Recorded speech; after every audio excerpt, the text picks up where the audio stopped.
¿Te imaginas un plato que nunca se acababa? Literalmente.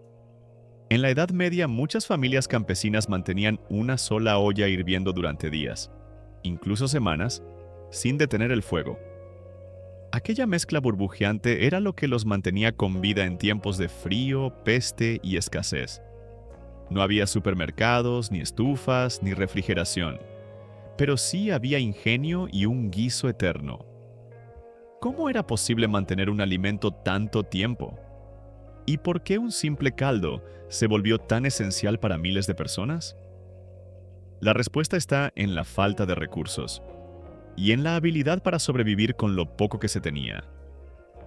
Este guiso espeso y nutritivo empezaba con lo básico: cereales rústicos como la avena, la cebada o el centeno.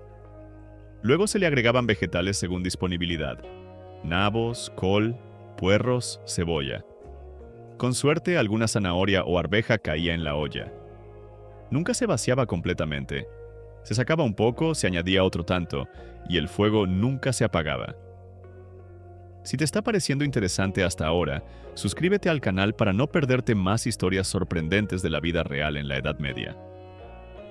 Durante los inviernos más duros, algunas familias comían del mismo caldero durante semanas.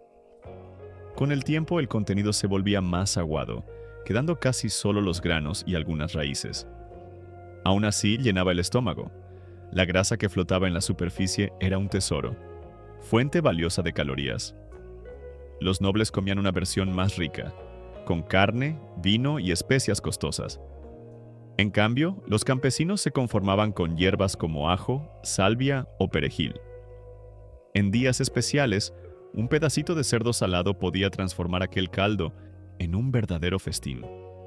El otro pilar de la alimentación era el pan, pero nada parecido al pan suave y dorado de hoy. Era oscuro, compacto y a veces tan duro como una piedra. Se hacía con centeno o cebada, granos que podían crecer en suelos pobres. El trigo era un privilegio exclusivo de la nobleza y el clero. El pan no era acompañamiento en la Edad Media, era supervivencia. Pero no era suave ni esponjoso. Era oscuro, denso y, con el tiempo, tan duro como un ladrillo. Para evitar pagar el uso del molino del señor feudal, los campesinos alargaban la masa con lo que tuvieran: habas, arvejas, castañas, bellotas e incluso corteza de árbol. El resultado era difícil de digerir, pero llenador. Un trabajador del campo consumía entre 900 gramos y 1,3 kilos de pan al día. Era la base calórica de su dieta, y como el horno comunal solo se encendía una vez por semana, el pan se endurecía con el paso de los días. Al final de la semana solo se podía comer mojado en el guiso o en cerveza aguada. Pero había otro peligro escondido: el cornezuelo del centeno, un hongo tóxico que causaba alucinaciones, espasmos e incluso la muerte. Muchas aldeas sufrieron brotes sin saber que el culpable estaba en su pan. A pesar de eso, tirar pan era pecado. Robarlo, un delito grave. Cuando ya no quedaba pan ni guiso, aparecía el recurso final: las gachas. Granos hervidos con mucha agua y apenas una pizca de sal. Espesas, insípidas, pero suficientes para alimentar a niños, ancianos y enfermos. A veces era lo único disponible en todo el día. El verdadero héroe de los campos, sin embargo, era el nabo. Fuerte, resistente al frío, crecía en suelos pobres y exigía poco cuidado. Una sola planta podía dar hasta 15 kilos de alimento. Algunas familias cultivaban hasta 90 kilos para aguantar el invierno. Hervido con sal, se conservaba por meses en hoyos con paja. No se desperdiciaba nada: raíz, hojas y hasta flores eran aprovechadas. Se usaba también como remedio para la tos, afecciones de la piel e incluso la llamada melancolía del invierno. Solo tenía un efecto secundario. Con el tiempo, hasta el olor de las personas empezaba a recordar al nabo. En muchas aldeas medievales, ciertos vegetales eran tan valiosos que servían como moneda. La col y la cebolla eran esenciales. La col crecía grande, podía cosecharse por partes y, al fermentar como chucrut, duraba todo el invierno.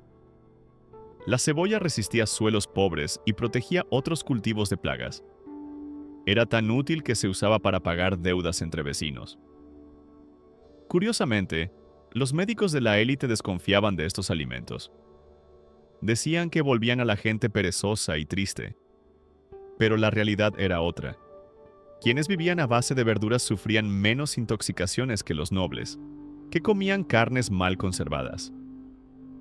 Para conseguir proteína real entraban en juego las legumbres, arvejas y frijoles, económicas, fáciles de preparar, ricas en nutrientes y beneficiosas para el suelo.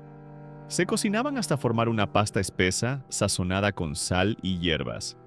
En la gran hambruna de 1315, muchas familias sobrevivieron semanas enteras solo con puré de arvejas y cerveza aguada. Eso sí, había consecuencias. Los gases eran tan comunes que algunos médicos medievales recomendaban no comer frijoles antes de ir a misa. El consejo era serio. La carne, por su parte, era un lujo lejano. Los campesinos comían restos, cabezas, órganos, vísceras. Si se mataba un cerdo, quizás recibían la cabeza como pago.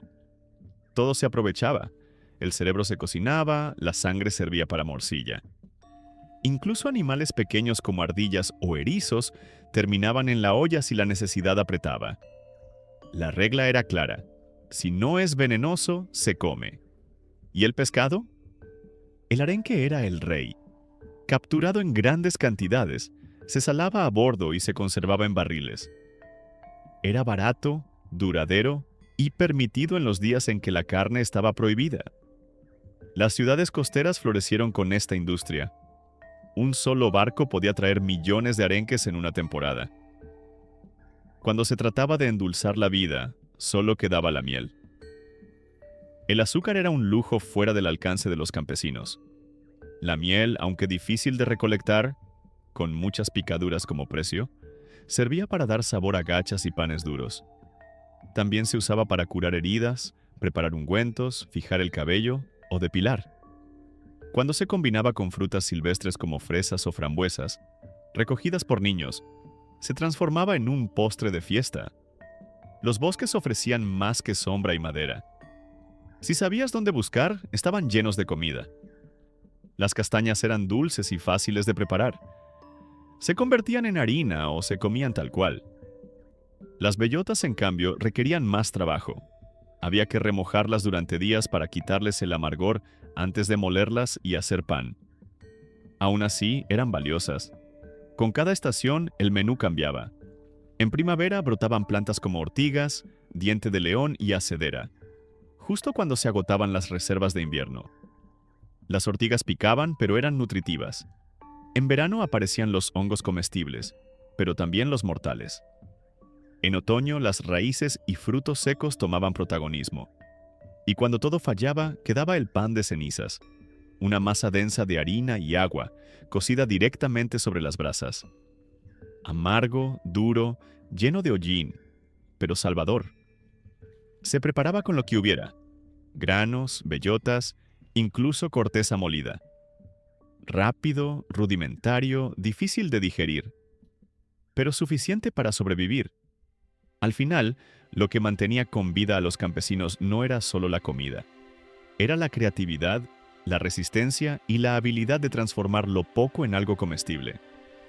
Un viejo dicho lo resumía todo: el mejor condimento es el hambre.